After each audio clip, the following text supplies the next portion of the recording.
Samtang sa atong balitang patigayon tungod sa kadol karon ang Pasko, misugod na ang Philippine National Police kon PNP sa pagpalig-on sila malakang aron maprotektahan ang konsumidor.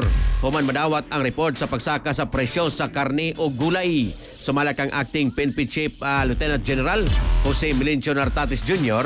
Nagpatuman sila og strategic operation batok sa managbuhat og illegal nga kalihukan nga makapahimulos sa mga katawhan karong holiday season.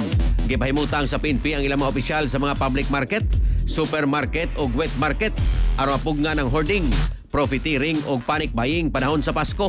Nakikoordinar usab ang PNP sa Department of Trade and Industry kon DTI o lokal nga gobyerno aron monitoron ang presyo, suportahan ang inspeksyon o pugngan ang iligal nga pagpalambo sa presyo, matod pa ni Nartates. Gisugdan usab ang mga intelligence-driven operation batok sa mga hoarders o sindikato nga nag-inflate og presyo subay sa direktiba ni Presidente Ferdinand Bongbong Marcos Jr. nga protektahan ang kahimtang sa konsumidor o siguroon nga dili maapektuhan ang supply sa mga panginhanglanon ngadto sa merkado.